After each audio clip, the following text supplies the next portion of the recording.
From Fox 8 Sports, this is the Overtime Podcast. From the Fox 8 studios in New Orleans, this is the Fox 8 Overtime Podcast. I am your host, Sean Fazende. Riding shotgun next to me, as he does each and every episode, is Andre Johnson Jr. Do not forget the junior, because senior will be mad. Before we get into today's content, be sure to like, share, rate, and review. If you're watching us on YouTube, hit that subscribe button. Get the bell notification for when we drop that fire content. Boy, do we have a banger today. A big day in the NFL. Where else could we go with the big picture? Let me see. NFL drops the schedule. Saints know their 2024 slate of games. It's going to be a fun pod today. How you feeling on this hump day? Oh, I'm feeling great. I've been literally, when I woke up this morning, I was like, all right, it's the big day. That's it. We've known the opponents for a while. Let's see where things fall in place. And there's been a lot of different takes. I mean, we've been talking about it in the sports office since we came in. A lot of projected records I've seen in the office, outside the office, on social media. The Who Dat Nation is excited about this. Yeah, they are excited. And look, it always gets exciting this time of year because you can kind of formulate, you can kind of see, kind of visualize. It's a significant update in the world of football. And, you know, Saints fans like to travel. Saints fans like to know what's happening in the fall, plan their weekends, whatever the case may be. It's always a good time of the calendar to figure that out. So, without further ado, I think we just need to go ahead and get started because we're going to have quite an in-depth discussion here about each opponent that they play and also, you know, just a few big-ticket items. Definitely, and it's important, guys. You know, obviously we've always known who they were going to play, but when they play these teams, it matters. You've got Kansas City on the schedule. Kansas City in September versus Kansas City in January, two different temperatures that you got to go into Arrowhead on. So that's kind of what got revealed today. And we're going to pop the schedule up on the screen for you guys right now. This is the first half of the schedule, and in a second we'll get to the second half. But in this first half, Sean, you can see week 1 against the Carolina Panthers at home in the Dome to open up the season. Yeah, that's a very winnable game. It was one of the big picture items I had, just looking at the macro lens of the 18-week schedule, 17 games. You can start with a very winnable game against a team even when you played ugly, you still dominated last year, swept them both at home and on the road, obviously, last season. To open the 2024 season with a very winnable opponent, I think is very important because to start 1-0 is going to be important because 4 out of their first 6 opponents made the playoffs a season ago. That immediately jumped out when you looked at the sequence and the structure of this schedule, that the start to the season ain't gonna be easy. But game number 1 is arguably their quote-unquote easiest. There's no such thing as the easy football game. But you look at the quality of opponent from some of those guys afterwards, week 2, week 3, and then week 5 and week 6, obviously it steps up a bit. A couple other things that stood out, and keep observing the schedule there. 2 cold weather games. Yep. 2 cold weather games. You have the New York Giants in week 14. That is December 8th in the old Meadowlands. What is it called now? MetLife Stadium. It can get very, very, very cold in New York. And then, of course, the big one. Monday Night Football, December 23rd, 2 days before Christmas at Green Bay, Lambeau Field on Monday Night Football. Let me tell you something, Andre. I don't do cold weather like that. Oh, I don't do cold weather like that. I was offering the trip to Juan Kincaid. I don't think he's going to take it, so I'm at the pack warmly. I'm at the layer up for that trip. I got my battery power heated gloves if you want to borrow. Yeah, maybe I can borrow those because I am not the frigid cold temperature type. I'm just not. It's just not in my blood. It's not in my DNA. So that's going to be a tough one. So 2 cold weather games. 4 out of the first 6 opponents, playoff teams from the season ago. Another thing I love. I love where the bye is at. Yes. I absolutely love where the bye is at. I said anywhere between weeks 9 and weeks 11. Weeks 9 through 11 was a good spot to have it. They got week 12. You have 11.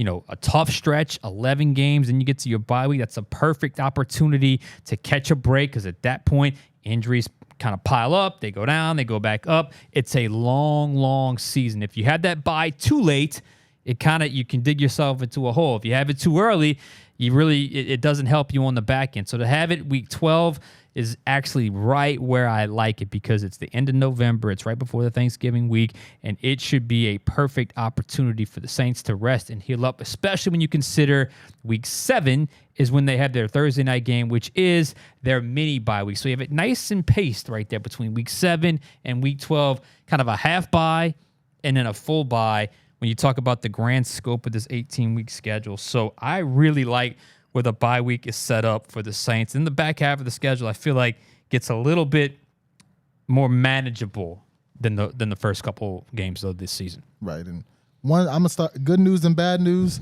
I'll start with the bad news. The first thing I noticed when I saw this schedule, the first month and a half, it's brutal. Yeah. It is brutal. You mentioned the 4 out of the 6 playoff teams. Obviously, Carolina, like you said, that's going to be the easiest, quote-unquote, game on the schedule, but you come out of that going to Dallas, taking on Philly, going to Atlanta, going to Kansas City, the reigning back-to-back Super Bowl champions in a primetime game. Then you got Tampa Bay, who won the division last year. The first month is brutal. One of the good things I noticed outside of the bye week, you don't have any long road stretches. Now, granted, the NFL is not like the NBA to where you might stay on the road for weeks at a time, but I remember just last season, and I know because I was traveling with you guys for that time. Yep. I went with Juan to Carolina, Juan Kincaid, week 2. Then me and you went to Lambeau, week 3 against Green Bay. Good time to catch Green Bay. Right, exactly. That's what I mean about the hot and cold. It was actually short sleeve weather in Green Bay. And then week 4, we went to Foxborough to take when the Saints took on the Patriots. Back to back to back road games. You don't have that this year. The longest stretch of consecutive road games you have Atlanta and Kansas City back to back, and you've got the Chargers and Carolina back to back. So that's week 4 and 5 and week 8 and 9. That's not bad. Other than that, you've either got a home or away, or you've got back-to-back home games. So for obviously, especially the Saints, with the advantage that dome can give you when you're winning and that dome is rocking, you'd much rather be at home than on the road. And you do have one more home game than you do a road game, and you don't have back-to-back road games. So that is good from what I saw in this schedule so far. But, man, that every time I look at that first month and a half of the season, that's going to show you a lot about what this team is.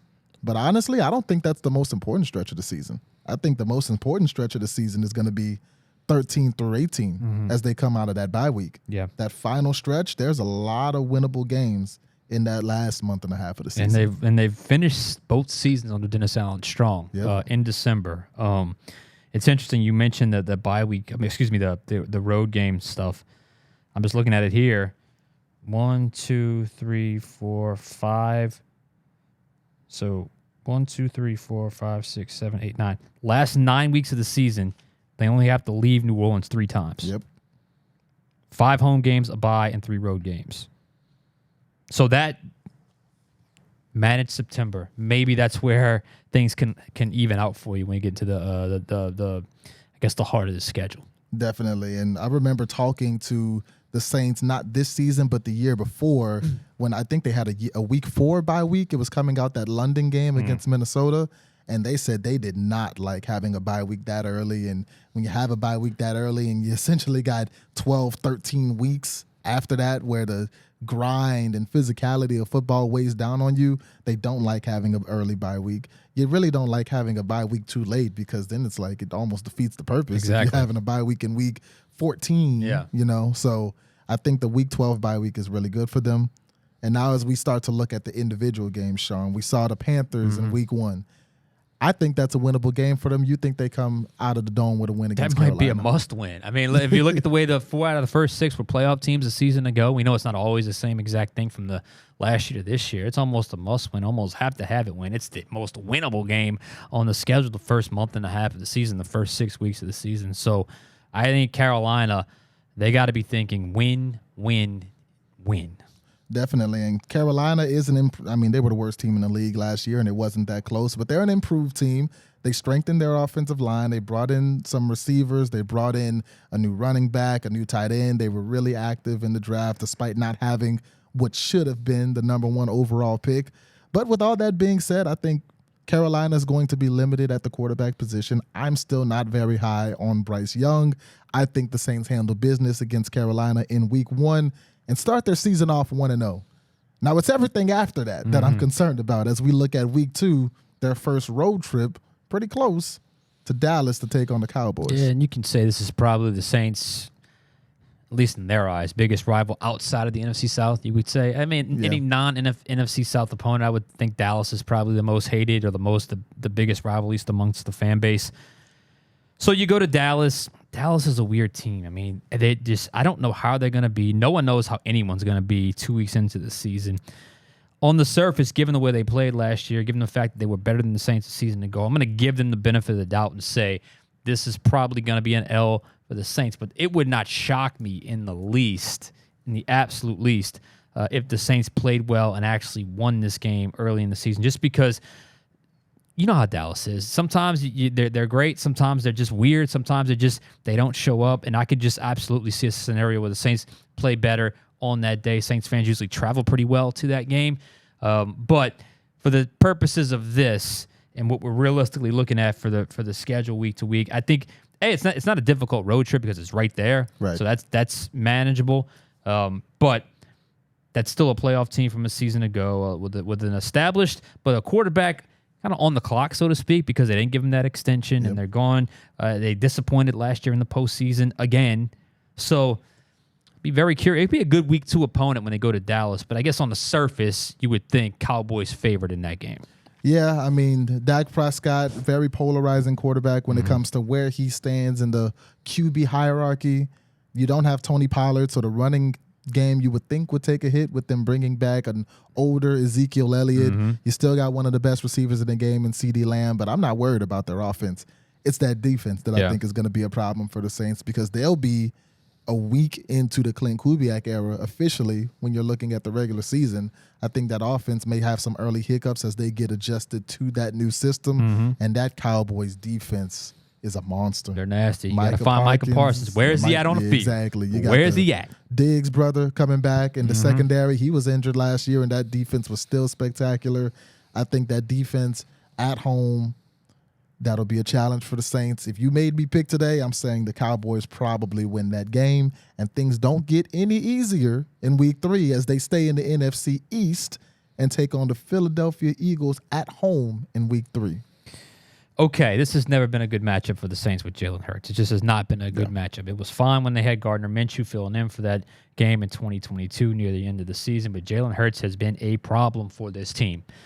So that's a tough matchup for the Saints in week 3. Now, I'm having trouble locating the report, so I don't want to speak out of turn, but I thought I read Philadelphia would be coming off of a Monday night game. This is a home game for the Saints, and Philadelphia could be potentially coming off of a short week where they got I guess they're going to be, I'm not sure if they're at home or away for that Monday night game, and they have to travel to New Orleans. It's hard on a short week when you're the team that has to travel coming off that short week. Plus, they have that week 1 game out of the country against, who they open the season with? I don't remember.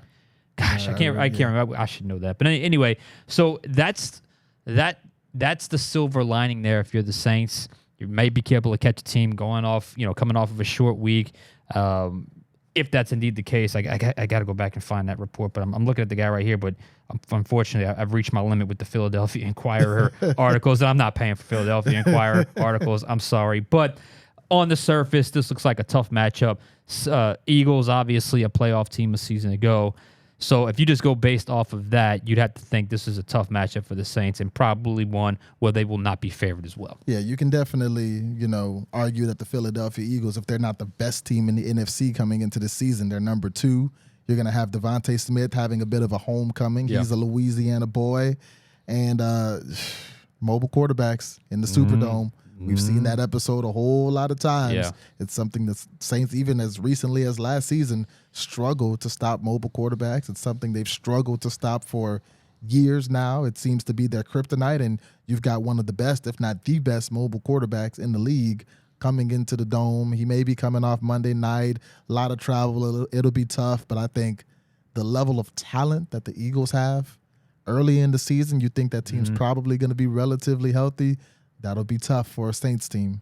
It is, and there were people complaining about the Eagles early last year, but they were still winning. It really caught up to them by the end of the season. They seemed to play well in the beginning of the season, at least under Sirianni. So that could be a good game, though. That really could be a good game. What's next? Next is that's going to be the big one. Mm-hmm. That's going to be the one that can maybe turn this early part of the season, week 4, at your biggest rival, the Atlanta Falcons. So this is going to be an interesting game. The Falcons have gotten better. They upgraded immensely at the quarterback position, both with a veteran and obviously a draft pick as well. Last year when I was in Atlanta and watched this game, and Desmond Ridder beat the Saints with just some, let's just call it subpar quarterback play, but they were able to run the football effectively. The Saints' vaunted run defense all of a sudden was just getting gashed left and right. And then this was a game where the Saints, the red zone woes crept back up, and it cost them. They had 5 field goals in this game despite getting inside the red zone 3 times. And in those 3 times, they only kicked 1 field goal. There were 2 turnovers inside the red zone, and one ended up being a pick 6. The other ended up being a Taysom Hill fumble. That game stung this organization so bad a season ago because they were moving the ball, and it just fell apart on them inside the 20. It was unbelievable to watch. It's a mixed bag inside Atlanta Stadium. We know Saints fans travel. Last year in that stadium, they did the 50th anniversary Atlanta hip-hop, so they had all kind of artists come in. It was crazy. It was an insane scene out there. I remember Jameis was rapping to Derek Carr on the sideline. But here's the deal. The Saints beat Atlanta last year at home. They split them. They split them last year. I think Atlanta got better, but I still think the Saints are capable of taking 1 out of 2. And given the circumstances that we're at right here, I'm going to lean towards the Saints being able to take care of business in Atlanta. You're going to sense a theme with me when it comes to these first month and a half. I'm going to go ahead and say it. I think the Saints start 1-5. I think the first month and a half will not be kind to the Saints. You're going to Atlanta. You're taking on a Falcons team that will be better. You mentioned they beat them with subpar quarterback play last year with Desmond Ridder. Whether it's we expect it to be Kirk Cousins, even though they drafted Michael Penix. We don't expect to see Penix for maybe a year or 2. Kirk Cousins is a lot better than Desmond Ridder. Kirk Cousins will be able to bring more out of the Kyle Pitts and the Drake Londons and the Bijan Robinsons and the Tyler Algiers of the world than Desmond Ridder could. Week 4 at Atlanta, Saints Falcons matchup, it can always go either way. You can never take a pen and write in any particular team's name. But right now, if I could take a pencil, I would pencil in the Atlanta Falcons with the win that week. And then you're coming out of that, and it only gets So do you think they're still capable of at least splitting with Atlanta? I think they can split with Atlanta. Do I think they do it this year?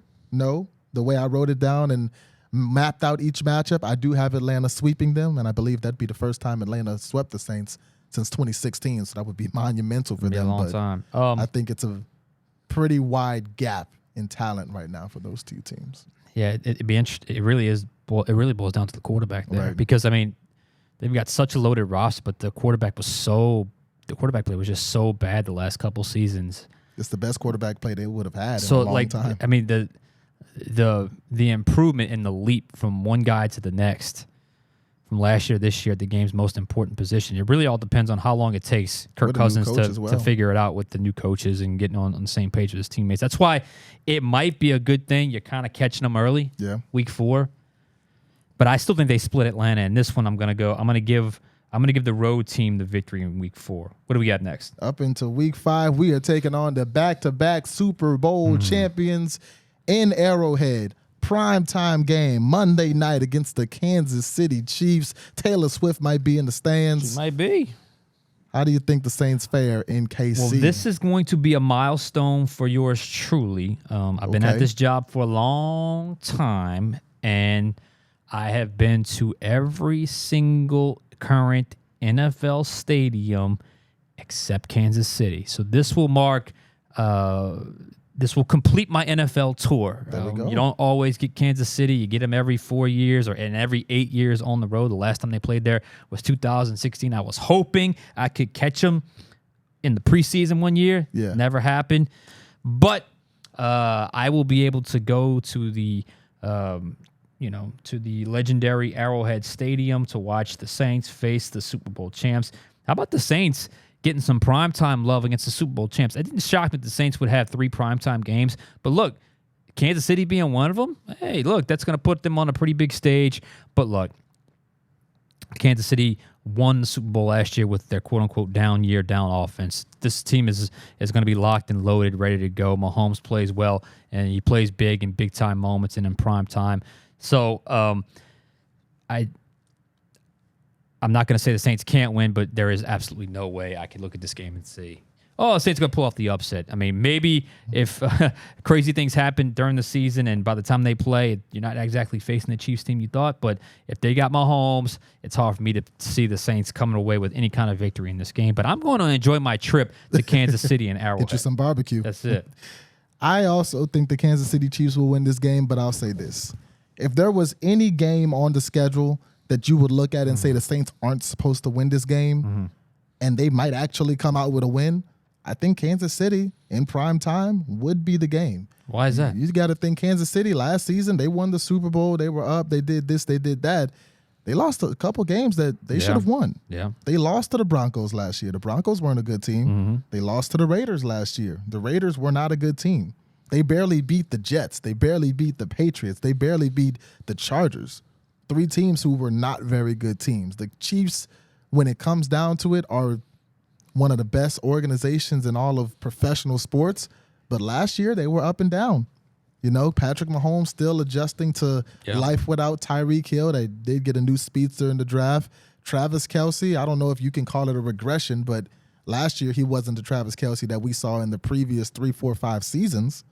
So, that defense is still stout. But if there was any week where you might be able to sneak up on the team and a team that may underestimate you, especially if they're 1-3 going into that week, like I think they'll be, I think you can sneak up on the Kansas City Chiefs because I watched a couple teams last year who had no business beating Patrick Mahomes go in and leave Arrowhead with a win.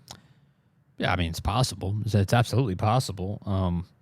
This is the NFL. But for now, I'm gonna stick with the Kansas City victory for there. All right, what do we have next? Up next, week 6, another NFC South opponent. You're taking on the NFC South champions at home, the Tampa Bay Buccaneers. Yeah, look, when they played Tampa Bay to close out the season, that was arguably the second last game of the season. That was arguably one of the best efforts they had all year. I mean, they were fantastic in that game. Now, the first game against Tampa Bay, where Derek Carr was clearly hurt, I mean, that was one of their worst games of the season. The Tampa Bay game is always funky, especially the one at home. They got better. I saw they just signed Antoine Winfield to the largest contract for a safety in NFL history. Mike Evans, Baker Mayfield had a good draft. They feel confident as an organization because they kind of rolled the dice on Baker Mayfield and he proved them right. So I think this is going to be a very tough matchup, but I do think the Saints have matched up well against Tampa Bay. And like Atlanta, I think the Saints can split Tampa Bay. However, for some reason, I feel much better them splitting, but their win coming on the road, not at home for whatever reason. I don't know. I can't really quite put my finger on it, but feels like this is kind of one of those games where it's going to be close, but I could see why if you did not pick a Saints victory here, I would understand. I am not picking a Saints victory here. I think that the Tampa Bay Buccaneers have been one of the most underrated teams throughout the offseason. This is the team that came. It didn't take a whole lot to win the NFC South last year, but they did win the NFC South. And they haven't gotten any worse. Maybe they haven't made any big marquee splash in the free agency, but they've really been focused on keeping their talented players in-house. They are going to have to come up with a new wide receivers coach and a new offensive coordinator because both of them went to Carolina. So you're going to have a little bit of change there, but Tampa Bay, they were a problem last year. They won the NFC South. You had a good draft. You keep the guys who you wanted to keep in-house. I think Tampa Bay, in my opinion, they should be the favorites to win the South again this year. And I think it's ever since Kirk Cousins signed, it had been the Atlanta Falcons. But I think Tampa Bay is going to be a good team this year. I can see them being a 10-7 type squad, maybe even 11-6. So week 6, coming into the Dome, I remember shooting. I was on the field that game. I shot that game for Fox 8. and when Baker Mayfield was running crazy on the Saints in the Dome. Give me Tampa Bay, and that would have the Saints starting, on my count, 1-5 on the season. Okay, yeah, I would be 2-4. So that's 1/3 of the season done. I got him at 2-4. This is initially. This is nothing etched in stone. I got him just initially 2-4 after the first 6 games. You have him at 1-5. Right, but this is where it turns as we go into It week does. 7. All right, let's go to week 7. Then the schedule, I said the first month and a half is brutal. It gets a little lighter as you go forward, starting with a game that's going to mean a lot to Saints fans, a face that you are very familiar with will be coming home. Sean Payton and his Denver Broncos coming into the Dome, prime time football. I believe it's Thursday night to take on the Saints. Does Sean Payton come back to the Dome and leave with a win? He's going to want to, but it's a Thursday night game. He's never been good at Thursday night games. It's always been a game where he's never felt like he's fully prepared, and there's a lot of bad football on those Thursday night games. It drives him nuts. He's never in a good state of mind for those Thursday night games. He's going to come back come back to New Orleans. I think he's going to get a warm reception. I really do. There are still some fans that are really upset with him leaving, but I also think the Saints want to beat him. The fans want to beat the Broncos. I don't think they're going to be pulling for Sean Payton. I think they'll be appreciative of him for the most part.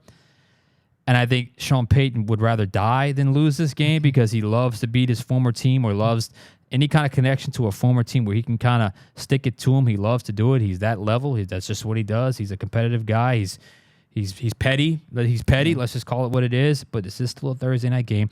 And I'm not sure the Broncos are good. Let's just say it's either Zach Wilson or Bo Nix. Well, by week 7, I just don't think either one of those guys are going to be, kind of who they are yet. So Thursday night game, emotional games, going to be loud with either a project in Zach Wilson or a rookie quarterback in Bo Nix starting in front of the crowd. I like the Saints' chances in this one, so I'm going to go with the 3rd victory of the season for the Saints over the Denver Broncos. I'm also giving the Saints a W here, and I'm going to be very interested to see the reception Sean Payton gets. Mm-hmm.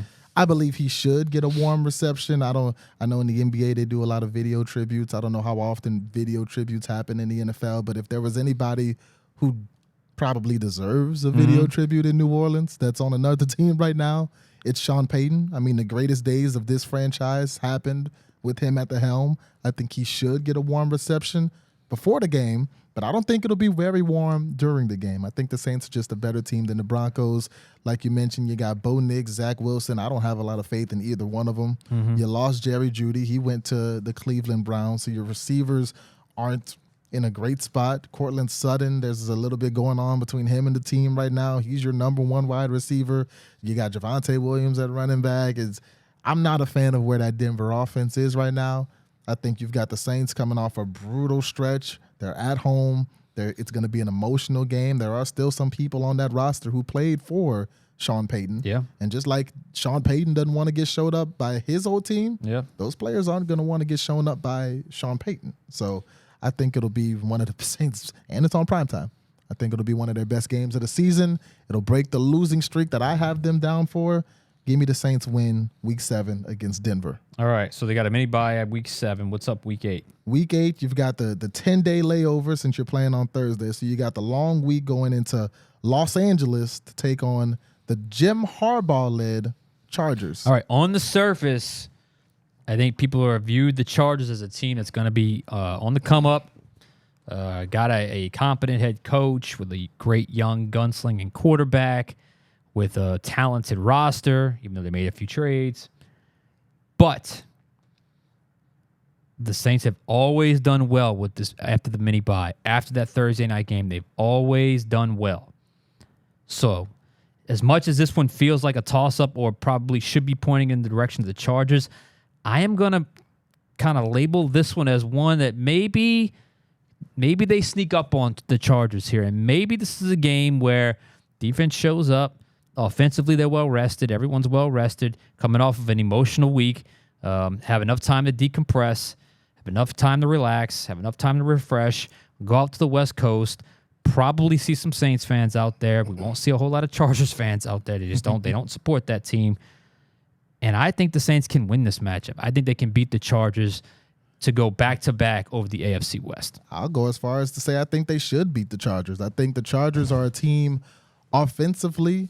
You may look at that offense higher than you should because you see Justin Herbert, and he's a talented quarterback, but man, his weapons took a hit from last year. Austin Eckler, and he looked a bit, to avoid using the word washed, he didn't look at the level of which he had been playing the years before then, but you lost Keenan Allen, you lost Mike Williams, even though he's barely ever healthy. So now you've got Justin Herbert coming in with Ladd McConkey, Quentin Johnston, Brendan Rice, 3 young guys at the wide receiver position. You've got another running back who isn't what Austin Eckler was the years where he was really leading that charge from that position.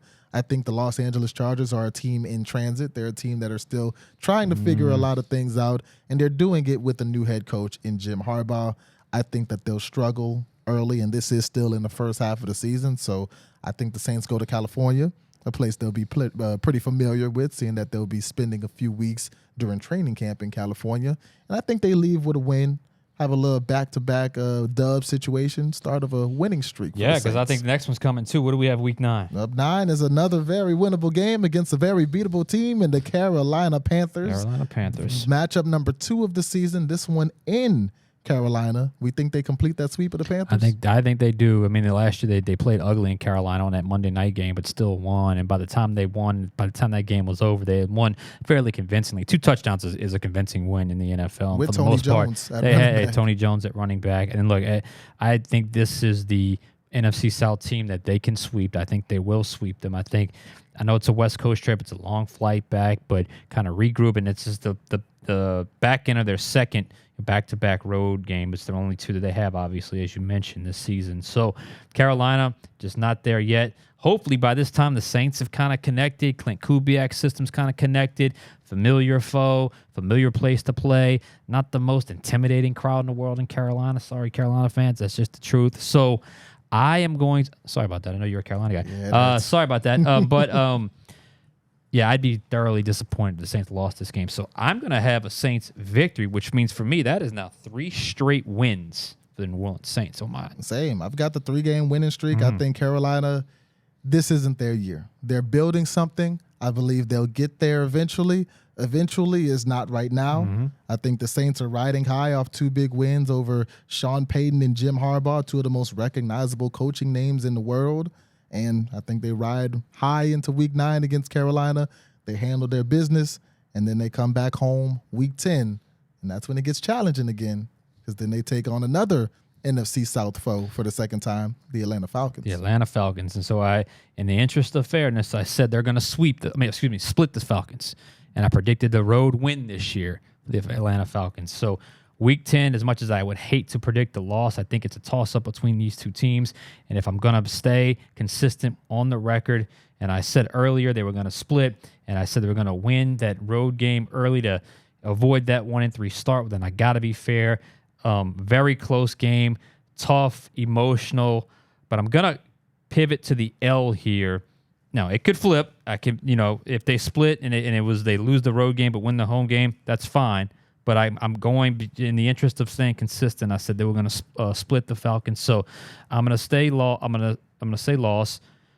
Kirk Cousins, if he's still healthy at this point, is probably going to be well versed in that system. They could be clicking on all cylinders at that point, as could the Saints at that point. So it could be a very good, very entertaining NFC South game. The last time they saw the Falcons, they were dominating them at home.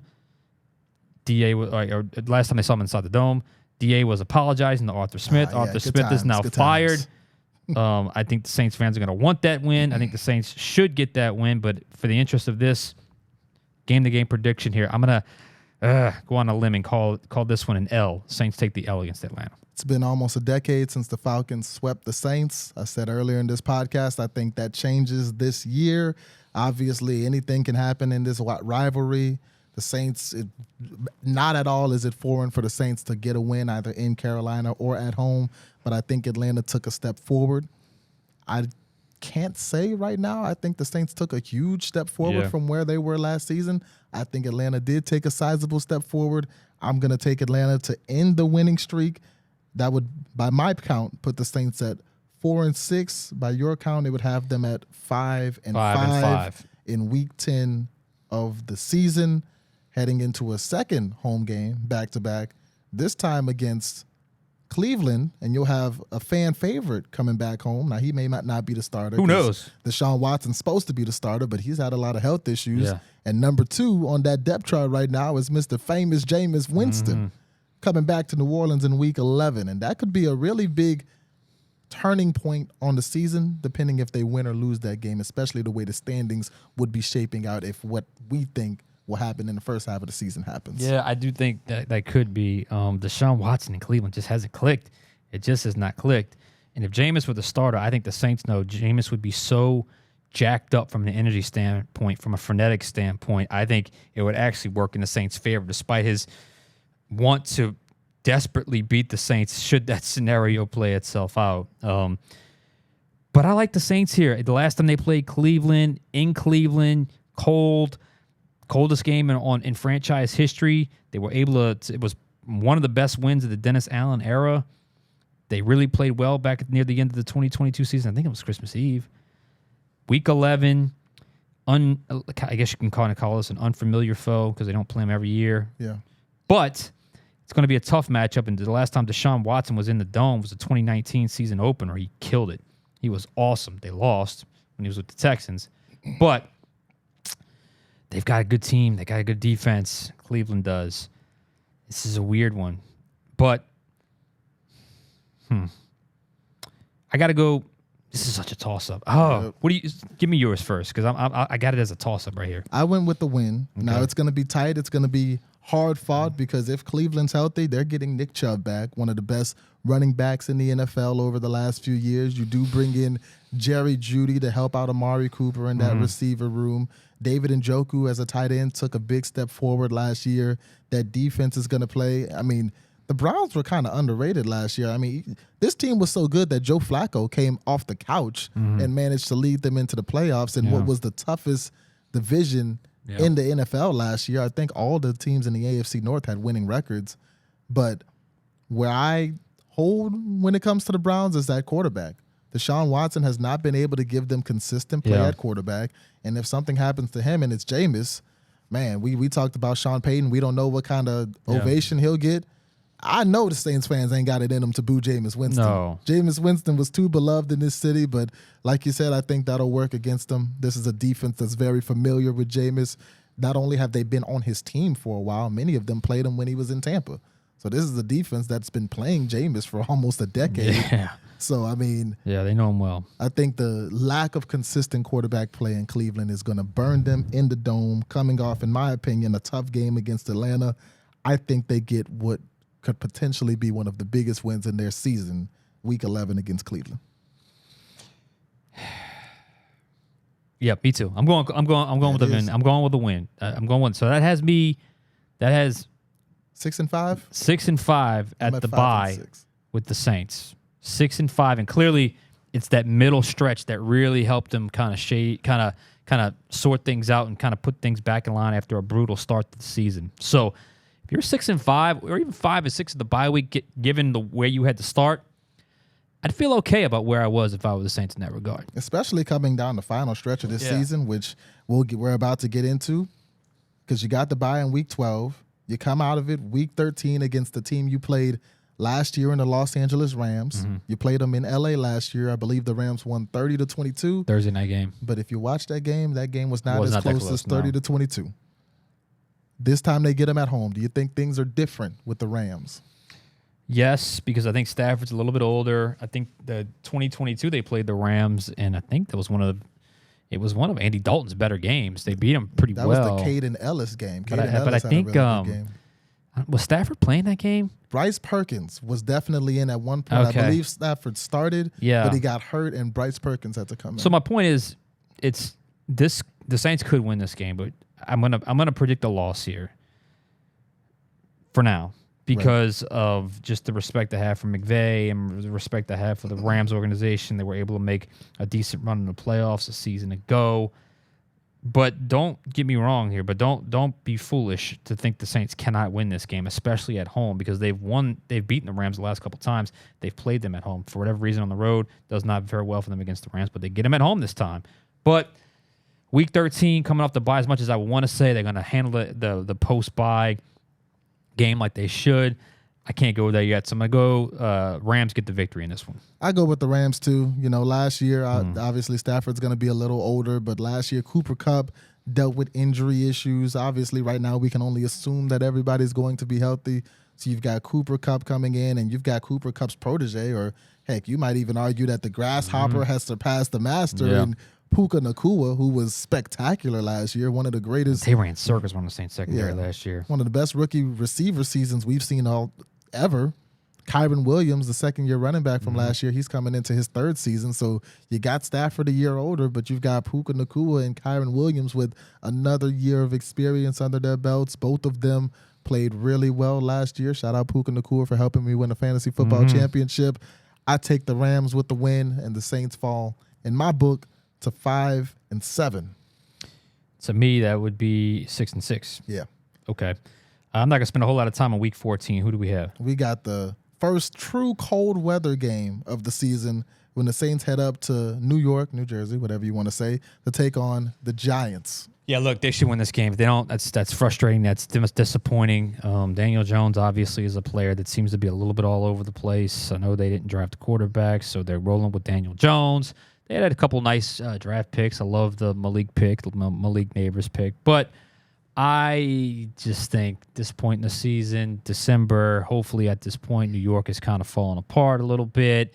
The Saints should be. This is usually the stretch of the season where they start to play better, even if they've played worse earlier in the season. Saints got to take care of business here. I think they got to get the win against the Giants. And I think they do get the win against the Giants. I mean, if the Carolina Panthers aren't the worst team in the league right now, it certainly looks like the Giants might hold that title. Daniel Jones, Tommy DeVito, whoever winds up starting in New York, I don't have a lot of faith in either one of them. So even if it is the Saints walking into a cold weather game against a team that's used to that weather, I think they beat the Giants big, because the Saints will be playing for something. Whether they're 5-7 or 6-6, like you have them going into that week, the NFC South, and if the NFC South isn't up for grabs, the wild card spots will certainly be up for grabs. That game's going to mean a lot to the Saints at that point in the season. Yeah. So I go with the Saints with the win in Week 14. You go with the Saints with the win in Week 14. Now, this is the game I put the asterisk by. This is Week a tough 15 at home against the Washington Commanders. We both expect Jaden Daniels to be starting at quarterback for that game. So you've got Jaden Daniels, a bit of a homecoming for him since he went to school and won a Heisman at LSU. He's going to be coming back to Louisiana. And I think both of us have shades of a lot of rookie quarterbacks coming into the Superdome and using their legs to run circles around the New Orleans Saints. So on paper, it looks like, oh, yeah, the Saints are a better team than the Commanders. They should probably win this game. But I think this is going to be a really interesting matchup. I got to pick one game where it looks like they should win but don't. You know what I'm saying? There has to be that game. And I don't know if it's this one or Las Vegas. On the surface, it's got to be this one, because Las Vegas will probably have Gardner Minshew, and they've matched up well against Gardner Minshew. I don't feel confident in the Saints' loss here. I feel like I should pick them to win, but you gotta kind of, there is a little bit of randomness to this that you gotta acknowledge, just because you're not always going to beat every single team that you should. And this seems ripe for catching them off guard with a specific skill set, especially if it clicks for him very early with that Cliff Kingsbury system and he's still healthy. If he's still healthy by this point in the season, he would have really figured it out.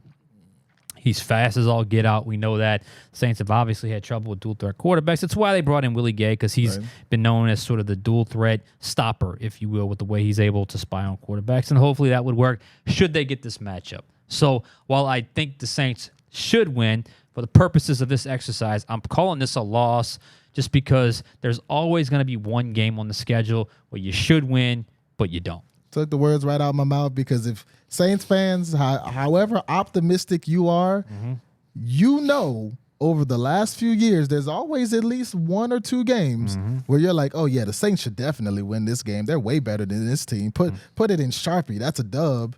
And the Saints come out and they lay an egg, or they just don't play a good game that day. Somebody else from the other team goes crazy. And I think Jaden Daniels, and this is why the schedule is important. If you gave me Jaden Daniels coming home in week 2, week 3, he's still trying to figure things out, I'd say give me the Saints. Yeah. You're catching Jaden Daniels in week 15. By then, he would have taken his bumps. He would have taken his bruises. And I would think that he'd be in a better place in week 15 than he would be in potentially week 2 or 3. Absolutely. So I say, provided he's healthy. Yeah, assuming he's healthy and assuming, the Washington offense is it's in a pretty good place. They've got Terry McLaurin, they've got Austin Eckler, they've got Brian Robinson. They've got some solid pieces on that offense for him to work with. I think catching Jaden Daniels in week 15, a game that's going to mean a lot to him because he's coming home to Louisiana, a place where he accomplished so many things. I don't think they're going to boo Jaden Daniels. I don't think they'll go crazy for him because he is still a opponent, but there's going to be you might see some purple and gold when you look out in those stands, for sure. We'll get a lot of Baton Rouge media at that game, for sure. Yeah, New Orleans, one thing about Louisiana, we love our own, and Jaden Daniels was adopted into this Louisiana family. So I think he'll come out and he'll play a really good game, and he'll surprise a lot of Saints fans and leave New Orleans with a win. That would put them at 7-7 for your count, 6-8 by my count, as they go into their last primetime game of the season in the frozen tundra of Lambeau Field against the Green Bay Packers. Yeah. A team that beat them last year. Yeah, we were there. And if they win that game, Carr stays healthy, and they win that game, they're in the playoffs. It just goes to show you how important every single game is. Look, I said a couple minutes ago, Saints went into Green Bay back in 2022, coldest game on record, and defeated the Cleveland Browns and played arguably their best game under Dennis Allen. Can that happen again with Green Bay? Absolutely, absolutely, absolutely. But I do think Green Bay is in a little bit better spot as an organization right here, right now. A young quarterback on the rise who certainly played better into the postseason and really scared the you-know-what out of San Francisco before a couple of mistakes in that fourth quarter. But clearly he's a guy that they guessed right. Well, not guessed, but they were right on. They evaluated right on with Jordan Love. Whereas the ceiling, we don't know. Point of the matter is, this is a brutal matchup for the Saints. To go Monday Night Football, this is one of those where you almost can feel a disaster coming on. Yep. I don't want to give the Saints no chance because I do think they can win because they almost beat them last year. And who knows what could happen when it comes to injuries and whatnot. And by the way, can't you flex Monday night games? You can. So if it gets crazy and either one of these teams are out of the mix, this could be a flex. But if everything stays true, everything stays equal, I can't pick the Saints to win this game. I'm also going to go with the Green Bay Packers. Earlier I mentioned that the Saints would be playing something when they took on the Giants. The Packers will be playing for something too, because that NFC North is stacked. The Lions were a really tough team last year. The Bears offense, man, they are loaded, and you've got Caleb Williams coming in. The Green Bay Packers are going to be fighting for their lives in that NFC North. They are better than they were last year. I think Jordan Love, from when the Saints saw him in week 3 of the season, has grown a lot. They bring in Josh Jacobs, one of the better running backs in the NFL. That's true. So their running game is going to be solid, and that's really something that you're going to want in a potential, 15-degree weather game. Yeah, absolutely. So I'm not sure what the Saints running game is either. Exactly, right. Especially, you're going to have Kubiak bringing in a new system. You still got Kamara. You've got Jamal Williams. Kendre Miller, will he take a bigger step forward? That will be seen. But right now, as we sit here on Wednesday, May 15th, I'm going to have to take the Green Bay Packers, which would drop the Saints to 6-9 and put them in a pretty precarious situation. It would be 7-8 for me, with week 17 and week 18 closing things out. You would have week 17 Las Vegas at home on a short week. Derek Carr facing his former team. I know he's going to be in his feelings for that game. I know it. Man, I just hope he doesn't press. Coming off the short week, a lot of emotion. Who knows? And, there's that weird, awkward tension between he and the Saints fan base. It could be all kind of crazy. But the Saints have always matched up well with Gardner Minshew. Who's their backup? Aiden O'Connell. He might be the starter. Yep. Who knows? And I think the Saints are better. They're obviously Antonio Pierce's first year on the job. Keeping with the theme that DA typically closes out his seasons well. Yep. And I said there was one game where they should win and don't, and I gave up, and I used that card already on Washington. I'm going with the Saints' victory here against Las Vegas. I'm rolling with the Saints too because I think Derek Carr will, and he's probably going to downplay it to the media, but I think that game is going to mean a lot to Derek Carr. And I think at this point of the season, whether they're 6-9 like I think they'll be, or 7-8 like you think they'll be, there's going to be a bit of a desperation here. Yeah, it has to be. Because you're going to start seeing all of those graphics on ESPN and such of playoff picture. This team needs to do this, do that to take the final spot. And I think there'll be a certain amount of desperation for the Saints that will play in their favor. And I think they blow Las Vegas out at home, by the way. Yeah, it could set up for that, no doubt about it. And I hope that's the case because obviously you want to have something to play for going into the season finale, and that regular season finale is at Tampa Bay, Week 18, my favorite NFL city. I love it around New Year's. I'm not going to be there for New Year's this year like I was last year for New Year's for Saints, Bucs, and then LSU, Wisconsin. But nonetheless, I'll be back against Tampa Bay. I said earlier they split Tampa Bay. And remember what I said? You did. I said I think it's going to be the road game that they win, because they generally close out the season strong under Dennis Allen. They've done it the last 2 years. I think they're going to have something to play for here. How far are they in the playoff chase or in the division chase? I think this game's going to matter. I don't know if they have to control their own destiny. I don't know. They're going to need some help, but I do know they're going to need a win at this point. And I think they get it. I think they get it. I think they come out, they play sharp, they play explosive, they play clean football, and then we see where the chips fall with the rest of the record in terms of where the record ends up, if they win or if they lose. But if they win this game and they sit back and they wait to see if they make the postseason, I think the Saints get the victory over Tampa Bay because, like I said, I think they're splitting with the Buccaneers, and I think they lose at home but win on the road. We've been locked in with each other for We really the last 10 have, weeks, but I'm going to split from you here. I think Tampa completes the sweep. This game is going to mean a lot to Tampa, too. I think it's very likely that winning this game could decide whether or not they win the NFC South. Yeah. Especially when it starts coming to playing for seedings in the playoffs. This game could mean a lot for the Saints. I think it'll definitely mean a lot for the Tampa Bay Buccaneers. And right now, I think from top to bottom, Tampa Bay is a better team than the Saints. So I've got Tampa Bay winning it to close out the year, which by my count would put the Saints at a 7-10 record. That by my count, I have them at 9-8.